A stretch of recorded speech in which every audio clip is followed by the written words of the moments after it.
Alright, so front center light, we've got to get access to the bulbs behind here. Just take a small flat blade, and you're literally just going to unclip the plastic like that, pull it all the way out, and now you've got access to the center festoon bulb and the two wedge bulbs either side.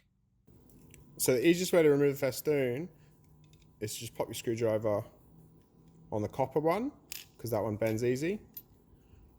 And you can just fish the bulb out. Obviously, this is upside down for you, so that'll just drop straight back down.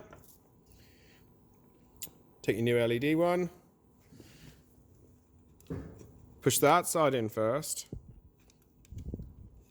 And then you just want to push it, and it'll lock in. Now, when you turn that on, if that doesn't work, swap it round, because LEDs are polarity sensitive. With the wedge bulbs, you can try and get in there. My fingers are a bit too big to fit in.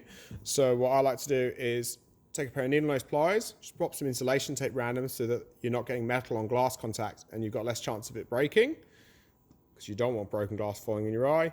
Grab it and just gently squeeze up.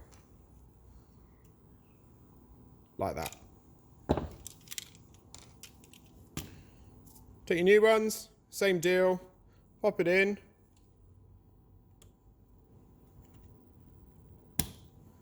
If it doesn't work, like test it. If it doesn't light up, take it out, swap it round, because of the polarity. Okay, so for the rear one, this case, it's not worth trying to dick around with that, basically. You just want to take the whole light out. So there's a little slot at the front. I'll take your little flat blade, push, put it in the slot, push in, and then the light starts to come down. Once you pass that point, you need to move it forwards.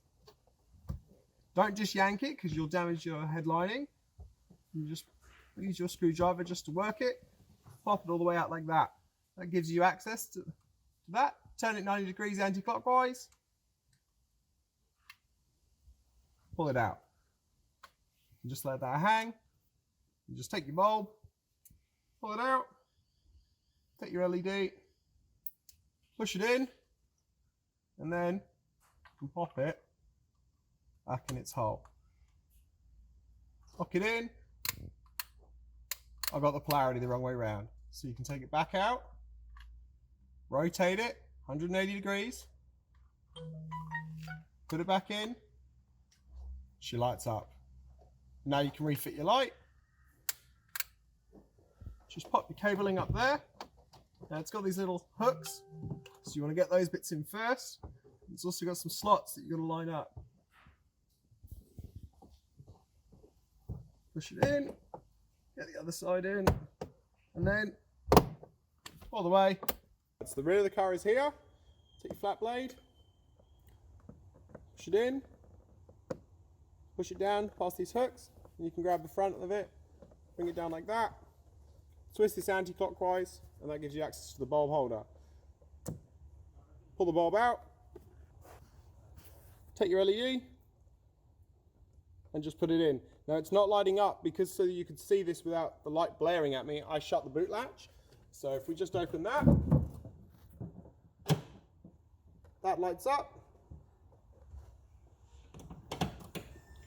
Now we know the polarity is correct. Put the holder back in, just twist it. Oh, and we're going to put our hooks in first. Push it in. Right, so passenger and driver footwell, dead easy. If the car was ordered brand new from Ford and it optioned with bulbs, then it came with bulbs. If you didn't pay for that extra option, they literally just didn't put the bulbs in. So the bulb holder is just there. Just take your wedge bulb, push it in, easy as that.